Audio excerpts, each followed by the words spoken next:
Eh bien Adèle, bonjour. Bonjour. Ravie de vous revoir pour le très très beau film 120 battements par minute. Moi je suis née en 80, donc j'étais petite pendant Act Up, mais je voyais ça à la télévision et je me souviens ma maman qui me disait encore ces trucs violents. Enfin, il y avait une image qui ne correspondait pas et je découvert avec le film avec vraiment le propos et l'engagement d'Act Up et je voulais savoir si vous aussi, peut-être avant d'en avoir entendu parler, si malheureusement les médias avaient incrusté une espèce de... Moi, je répondrais à un truc que je trouve ça toujours très énervant, quelque part, qu'on taxe de violence les gens qui sont opprimés, en fait.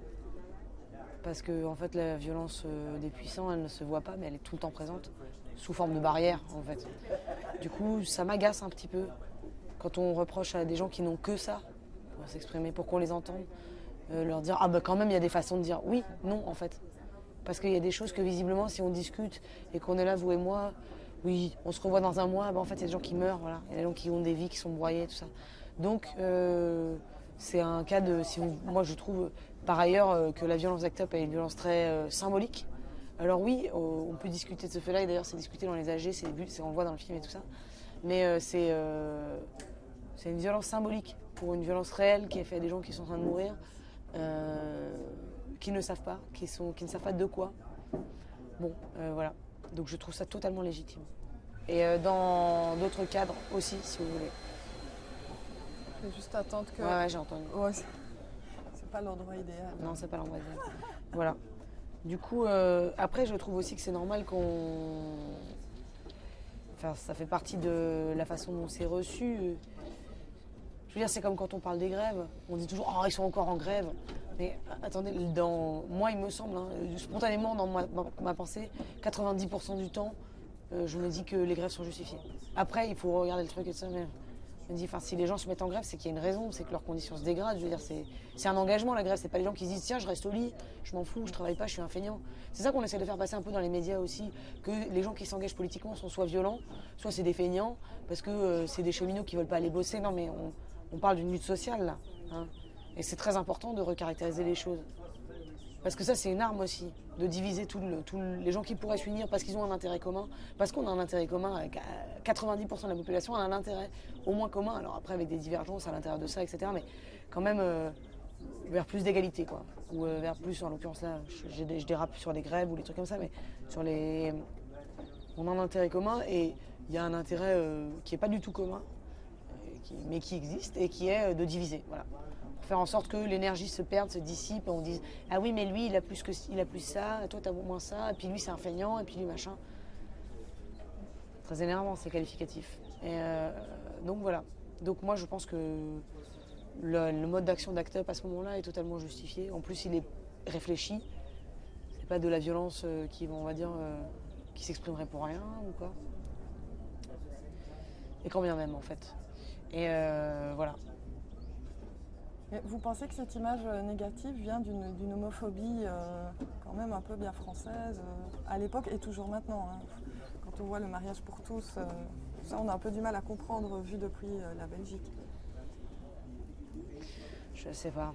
Oui, probablement. D'ailleurs, c'est un des trucs de Act Up de dire quand même... en fait, on ne s'excuse pas du tout d'être là, on ne vous demande pas de nous autoriser à y être, nous y sommes. Nous sommes là, en fait. Donc voilà, l'homophobie, oui. Moi, j'ai toujours vu ça comme quelque chose de... comme une forme de lâcheté, en fait. C'est-à-dire comme cette espèce de truc qui poussait à l'extrême... la raison pour laquelle il y a une pour moi, une des raisons qui explique, à mon point de vue, l'homophobie, c'est le fait qu'on peut, quand on est homophobe, s'allier en groupe. Et dire, ah nous, on n'est pas comme ça, nous.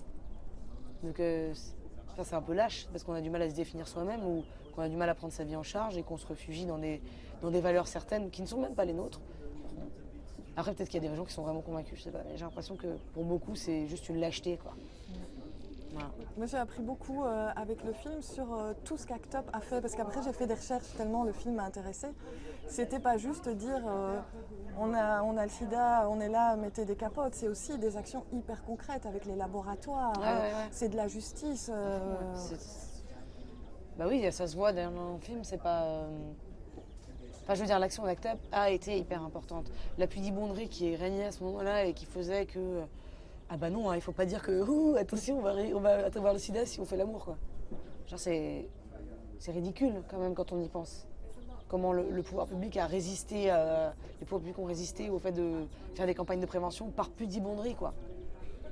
En mettant tout sous le tapis, je veux dire, c'est une catastrophe en fait. Et donc l'action d'Act Up là-dessus a été salutaire, nécessaire. Voilà. Choquante si on veut.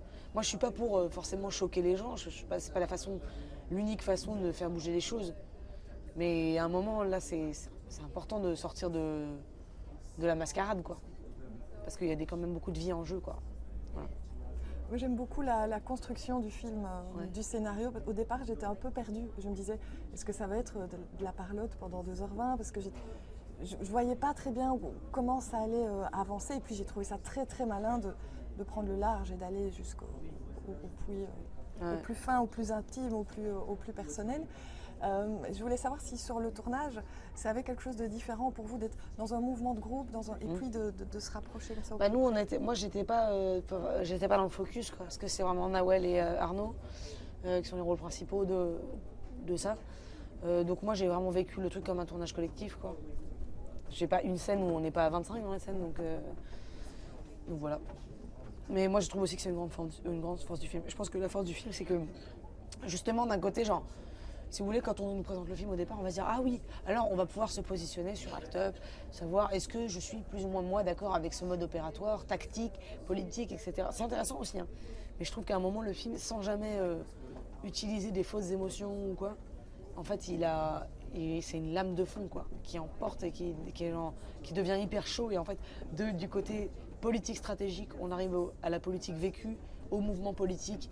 Et le mouvement politique, c'est une certaine forme de redéfinition du moi, du rapport du moi au groupe. Et le fait d'accepter qu'on n'est pas tout de soi. Et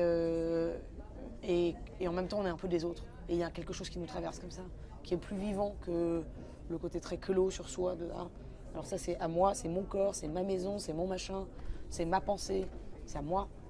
Je veux dire, on fait un peu exploser ça par... D'ailleurs, ça se sent dans les mouvements politiques et c'est le truc qui est galvanisant pour la jeunesse. Aujourd'hui aussi, sur un certain nombre de points.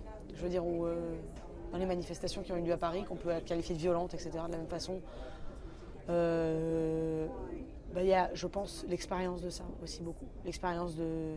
Il n'y a pas toi et moi, en fait, on est ensemble. Et on fait un truc qui est contestable aux yeux de la population et qui est néanmoins est très vivant, quoi.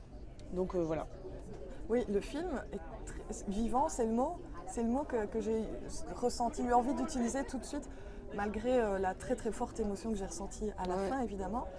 Mais il y a une espèce de désir de vie, d'envie d'aller se mettre pieds nus et d'aller danser sur la plage. C'est parce qu'on est à Cannes. Oui, on va danser. Non mais oui, je suis d'accord en fait. C'est d'ailleurs, si vous voulez, on dit toujours ah oui, les films sont là moyens ou quoi. Le film, il est pas du tout leur moyen, d'après moi. Pour cette raison qu'il ne dit pas ah vous vous rendez compte, c'est vraiment terrible, on meurt. Non, c'est terrible, on meurt et on pleure et on peut pas s'empêcher de pleurer, mais en vérité on pleure parce qu'on est vivant, quoi. Et on pleure pas parce qu'on se dit oh quelle surprise, quelqu'un meurt. Je veux dire non, en fait on pleure parce que la vie elle est pleine de possibilités et que c'est un terme à ça, que la mort c'est un terme à ça. Donc en fait ça parle de la vie, la mort là. C'est pas la mort comme je sais pas si vous voyez ce que je veux dire. Oui, j'ai compris. Et c'est un truc qui fait qu'en effet on a envie de vivre sa vie, on a envie de sortir des faux semblants, de sortir du temps perdu, avec des fausses causes, avec des fausses idées, avec des choses qui ne nous appartiennent pas, qui nous asservissent.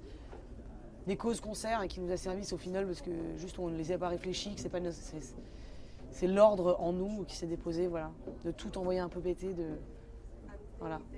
vivre vraiment. Et ça c'est un putain de travail en fait, je pense, d'après moi, que c'est un...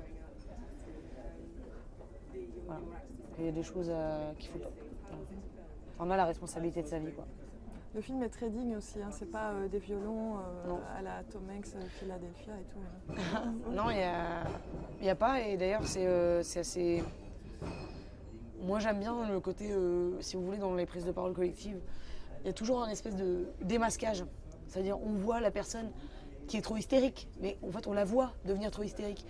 Et on la voit elle-même retomber, on voit tout. C'est ça qui est génial, c'est que du coup, par ce démasquage des uns par les autres en permanence et par des petits pics, des petits trucs, quoi, et ben en fait on arrive à une vraie sincérité, je trouve, qui n'aurait pas pu être tenue à une seule voix. Voilà, il y a un truc, c'est dans le film pour moi qui est généreux à cet endroit-là, c'est que il n'est pas univoque, il dit pas nous pensons ça. Il dit voilà comment autour d'une même idée, autour d'une même nécessité se sont tressées des voix différentes et comment oui, elles ont été excessives, oui, mais elles en avaient plus ou moins conscience, incapables de s'en défaire, etc. Mais du coup, il n'y a pas de voilà, il n'y a pas de on ne demande pas aux spectateurs de coller à une idée en fait. Ça jamais. Et j'ai trouvé les scènes de groupe super impressionnantes aussi. J'imagine qu'il y avait beaucoup de répétitions parce que c'est pas possible ce tac au tac entre tout le monde. Il y a beaucoup de caméras en fait. C'est la première fois que moi je fais un film à 3 caméras. Dans les scènes d'amphi, vous parlez ou Oui, dans... oui. Ouais, bah en fait, on a principalement des scènes d'amphi et de mouvement, on va dire, d'action et de club. Et ouais, bah c'est. C'est une gymnastique, quoi. Ouais, je pense que ce qui était important, on s'est rencontrés, puis on a défini les paroles, parce que c'est très écrit en fait. Et après, ce qui est important, c'est une fois que tout le monde s'est déposé en tout le monde la conscience de l'architecture du groupe, si vous voulez. Et que personne ne va essayer d'empiéter sur quelqu'un d'autre en disant « Attends, je vais essayer de me mettre un peu en avant. » Vous voyez ? Parce que ça aurait été peut-être perceptible, je pense. Dans le film, là, tout le monde a une place qui est respectée, sans faux semblant, sans truc. Et puis du coup, les rapports entre les gens sont vrais, quoi. Puis on s'entendait bien aussi. Qu'est-ce que vous voulez que les spectateurs gardent en mémoire après avoir vu le film Il faut vraiment vivre. C'est ça que je dirais, moi. Voilà. C'est pas important de garder les objets tels qu'on les a vus. C'est important quand ils se déposent et qu'ils se décomposent, qu'ils deviennent nous, en fait. Que ce soit plus un objet, mais que ce soit quelque part un petit humus dans la tête, quoi. Voilà. Eh bien, c'est super, Adèle. Voilà. Merci beaucoup, vous êtes parfaite. Merci.